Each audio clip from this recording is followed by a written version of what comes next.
እንግዲህ የሲኤስኤስ ትምህርታችንን በመከተል በዚህ ቪዲዮ ደግሞ የምናየው ስለ ሲኤስኤስ ፖዚሽን ፕሮፐርቲ ይሆናል።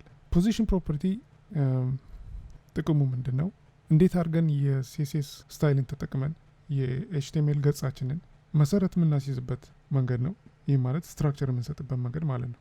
እንግዲህ ስለ ፖዚሽን ፕሮፐርቲ ከመጠቀማችን በፊት ያው ቀደም ብዬ ያዘጋጀሁት የኤችቲኤምኤል ገጽ አለ። ይህም የሚረዳን ስለ ፖዚሽን ፕሮፐርቲ ለመረዳት የተዘጋጀ ነው።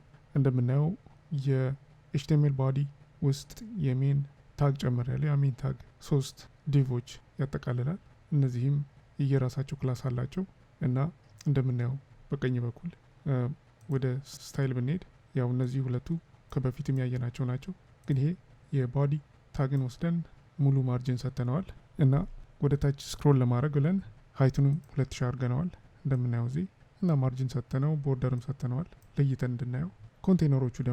ኮንቴነሩ ደግሞ ይሄ ከባዲው ቀጥሎ እነዚህ ዲቮችን የሚያጠቃልለው ነው።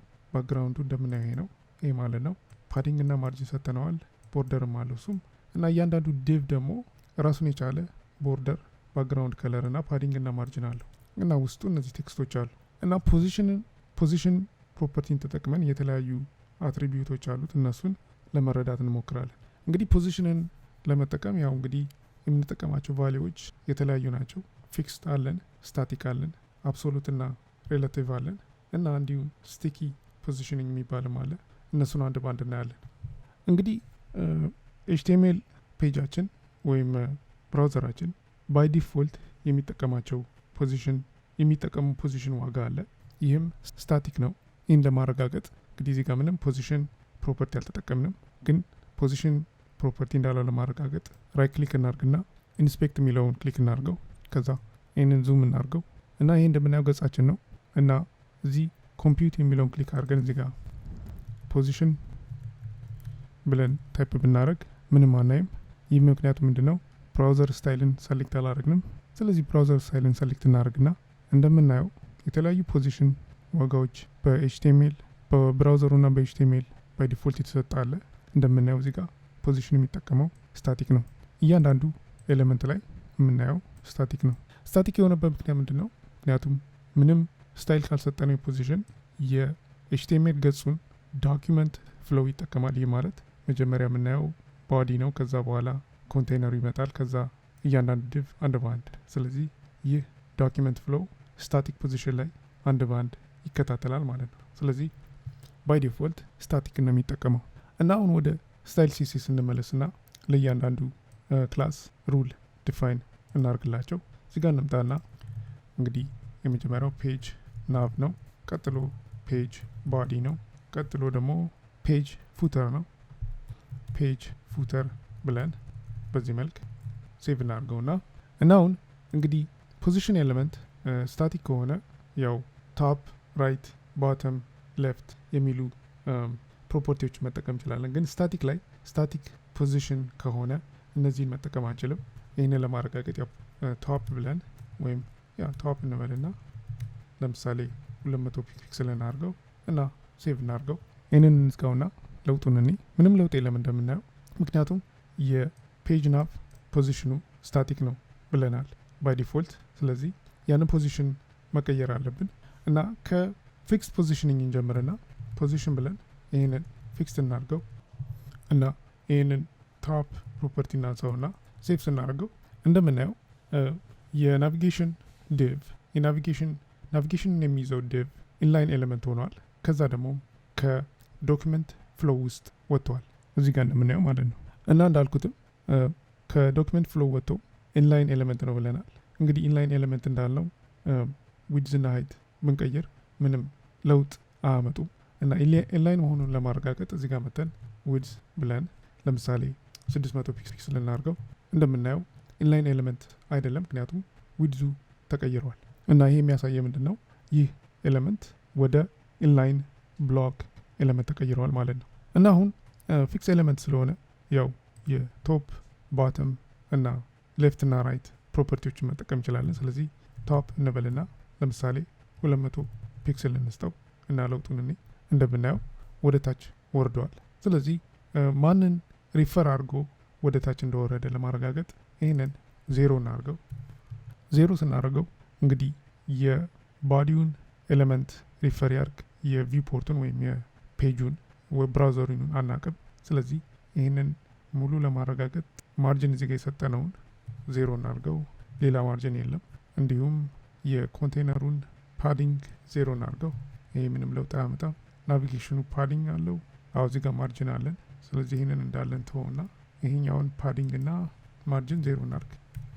እንግዲህ እንደምናየው ያ የቪውፖርቱን ፖዚሽን ተመልክቶ ነው የራሱን ቦታ የሚቀይረው። ይህ ማለት ከቪውፖርቱ ቶፕ ጫፉ ተነስተን ለምሳሌ 100 ፒክስል እንሂድ ብለው በዚህ መልክ ይጓዛል ማለት ነው እንደምናየው።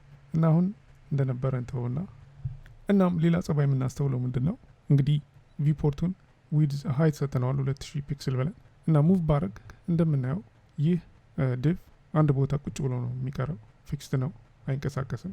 ስለዚህ ይህንን ለማረጋገጥ ከቶፕ ወደ ቦተም እንውሰደውና ይህንን ኢፌክት እንደምናየው አሁንም ከስረኛው ቪውፖርት ቦርደር ጋር ቁጭ ብሎ አይንቀሳቀስም። እና ይህ ነው እንግዲህ አንድ የፊክስድ ፖዚሽኒንግ ጥቅሙ። እና ማድረግ የምንችለው አንድ ነገር ምንድን ነው፣ ይህንን ገጽ ብናሰፋው ናቪጌሽን ባር ሰርተን ከላይ ብቻ እንዲሆንና ገጹ ሲንቀሳቀስ ያ ናቪጌሽን ባር እንዳይንቀሳቀስ ማድረግ እንችላለን። ይህንን ለማድረግ እዚህ ጋር እንምጣና ያው እንግዲህ መልሰን ቶፕ እናርገው። ከዛ በኋላ ሙሉ ዊድዝ እንዲይዝ ማድረግ እንችላለን። አውቶ ማለት እንችላለን። ማለትም 100% እናርገው። ከዛ እንግዲህ የተረፈውን ገጽ ሙሉ ለሙሉ ይዘዋል።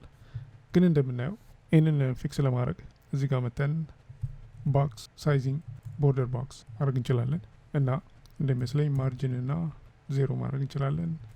ፓዲንግም 0 ማድረግ እንችላለን። እናም ያለን አማራጭ ምንድን ነው፣ ቅድሚያ እንዲሰጠው ይህንን ፔጅ ናብ የሚለውን ኮምቢኔተር እንጠቀም።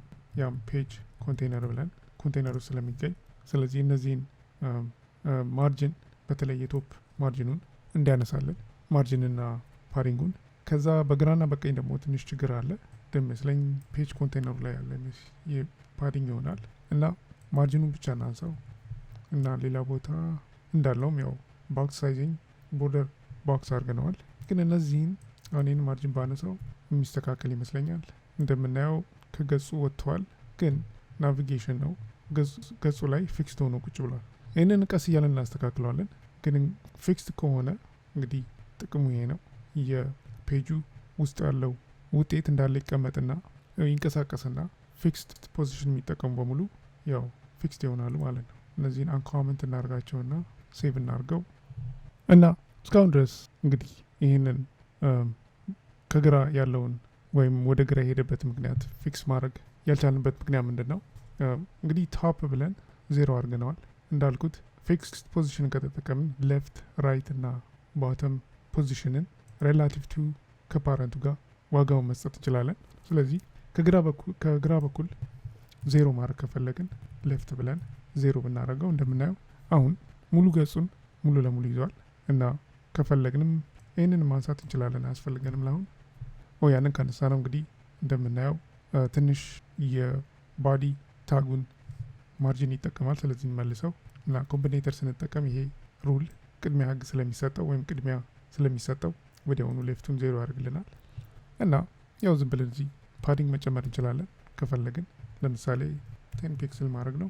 እንደምናየው አሁን ፊክስድ የሆነ ናቪጌሽን ወይም መንቀሳቀሻ ገጽ አለን። እንደምናየው ሙሉ ለሙሉ ፊክስ ነው፣ አይንቀሳቀስም።